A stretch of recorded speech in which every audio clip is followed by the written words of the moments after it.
What's up, guys? Welcome back to the channel. I'm Justin Davis, and today it's September 26, 2019, and we have a new release, actually two new releases from EMAX today. We have the Hawk Sport and the Hawk Pro, kind of a fancy pants version of the Hawk Sport over here. They're the new updates to the Hawk 5 that came out, it seems like a couple years ago. That was quite a banger. A lot of people bought that one because it flew on rails. It was really nice. Plenty of power, and it did some really nice solid lines. A lot of people used it to race. The cool thing about that quad was right out of the box, you had all the bells and whistles at the time when it came out, and it was ultra light feeling.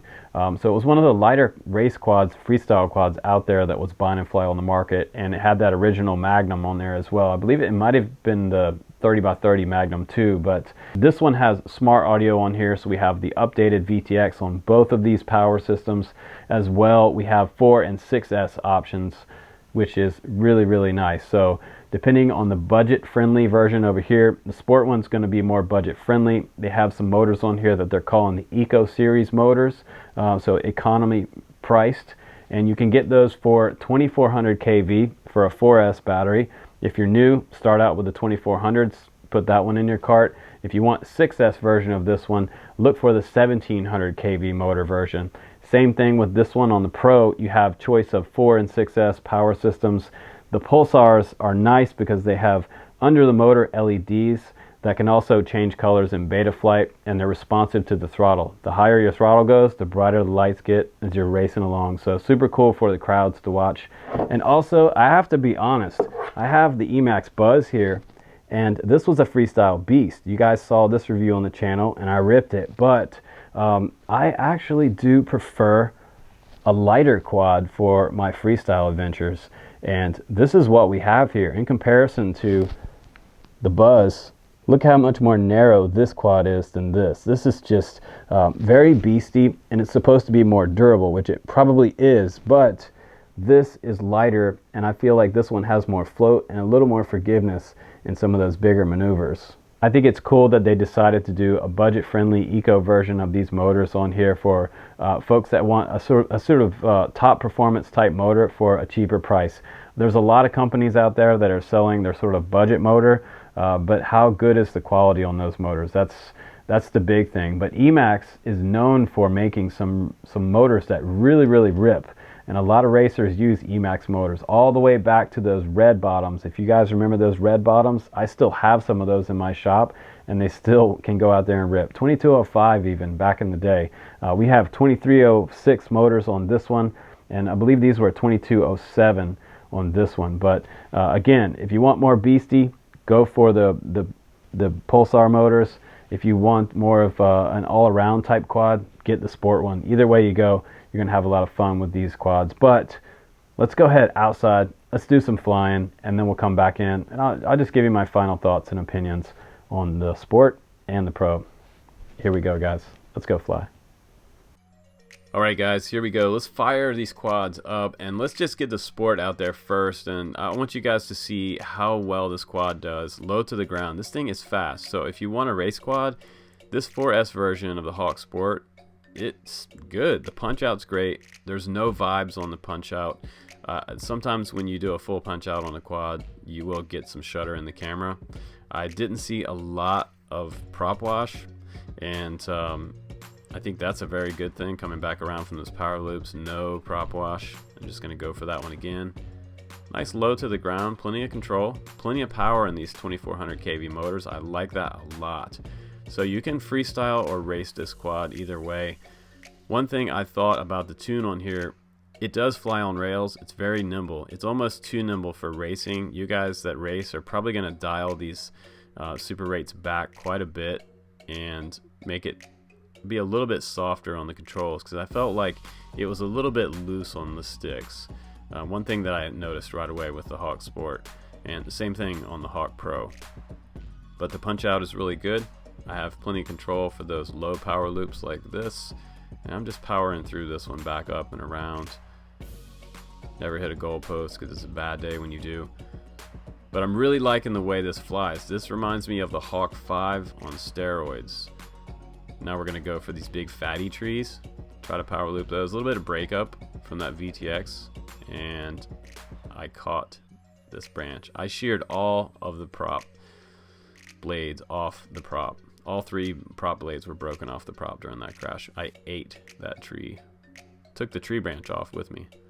Nothing happened to the quad though, and I crashed on gravel, so that's good. That's durability is really high on these quads. That little canopy, it's pretty tough to take a hit to the rocks. Really nice, great, clean lines. And I love looping this quad. A little bit late coming back into that one, but still made it back around. And let's go for this tree again. Guys, let's send it. Just go for it here. I'm gonna look for that hole underneath there, less than 10 feet. And I still caught a leaf coming back out. But again, there's that breakup again. It's not the best VTX on here, honestly. But the performance, I like the Hawk Sport a lot. Now look how much better the Hawk Pro camera looks. This is the Cadex Ratel on here, you guys. So if you want a better setup, just go for the Pro. Get the 1700 kV version, in my opinion. You're not really going to get performance out of it. On a 4S battery, you have to fly a 6S battery with those motors. And if you want a 4S version, you already have a bunch of 4S batteries, just get the 2400 kV version. Big power loop there. That looks a little bit sketchy, so I want to bail out of that. Too much of a vertical trajectory coming back through there. And there's some breakup behind these trees right here. And I'm running 200 milliwatts, so I don't know what the deal is back behind those trees. It might be the nano antenna. You could try swapping that antenna out for a better antenna. But nice and fast, low to the ground. The guys that are racing 6S and multi-GP are winning with these quads. You can tell why, because it's really quick through the trees there. And look at the punch out. Crazy. It's like a rocket. Straight up. And no vibes in the camera, which is awesome. And this is a little overcast day, so guys that are in areas like the Pacific Northwest where we are, it's generally cloudy a lot, and this happens to be like a local favorite camera because a lot of us have to fly in these conditions all the time, and it kind of makes it look like a regular day. The grass looks green, and everything low to the ground looks great. The sky is just dull and gray. But really nice flying. I'm impressed with the way this quad flies. And this is a really harsh environment for this VTX, so a lot of chain link fence, and VTXs hate chain link fences, so we're going for that big fatty power loop there, and thank God I made it back through. A lot of breakup behind those trees.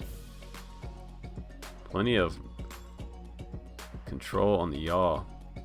And again, I feel like this one's a little bit looser than it probably should be for racing. You're going to have to dial back those super rates to make it a little softer on the turns. It doesn't need to be whipping so hard. It is kind of set up like a freestyle quad. But the Magnum 3 is impressive. I think that it's a really good and solid flight controller. No problems. And yeah, my only beef is I think that the VTX could be a little bit better. But otherwise, I'm happy with both these quads, and they're worth the money, actually. They fly really, really well. So I'm happy. All right, guys, welcome back from the flight test. What did you think about that footage? I think that the economy version, the sport version, is actually pretty capable. Even on the 4S setup, I had tons of power. I think I got 4 or 5 power loops around that tree with this quad. It is really, really locked in. The Magnum 3 feels like it's flying on rails. Really solid and predictable lines. Very, very nice flight controller on here. So I love the tune. I have to say that's 5 stars out of 5 on the tune. There's not even a lot of prop wash coming around from other bigger maneuvers where usually at the bottom end you're going to get some kind of waggle and some flutter, but I didn't have any of that with either of these quads. We can talk about the pros and cons. Honestly, we can dive right into that since we're at the last part of the video now. I guess my biggest weak point of this quad might be the way that they have the SMA connector mounted. That's the base part of the antenna right here. Your nano screws in right here, and I'm just going to take this off so you can kind of see what's going on here. If I hold it up close to the screen, you can see it's kind of vertical. This is the direction the quad's going to be flying, when you're at full tilt. So it's kind of vertical, and it puts your antenna at risk for breaking off when you hit something solid. So if you're doing 60 miles an hour, 70 miles an hour, and you hit a tree branch or a race gate with that sticking up straight vertical, it's going to be hard to do it, but it is exposed. And that might be one flaw, and mainly because it's mounted to a hard point on the canopy. If it had some type of TPU piece that mounted back here somehow, most of these SMA connectors lately have been through and into TPU back mounts, because what happens when they hit something, they flex and they give a little bit, and that saves the connector. If you break this connector, it's not the end of the world. You can get a new connector probably for a couple dollars. They're pretty cheap. But that is one probably of the least favorite design parts about this whole quad. But everything else on the quad is really well designed and thought out. And I do love that it's similar to the Baby Hawk series, the Baby Hawk R series. It's kind of like a grown-up big brother of the original Baby Hawk Rs. So that's originally what the Hawk series was the Big Daddy quad. And I think it's great that they offer two options. I think that's also a huge pro. And I spent a lot of time flying the sport version, mostly because, I think that's the one that most people are going to buy because it's the cheaper version and it still rips.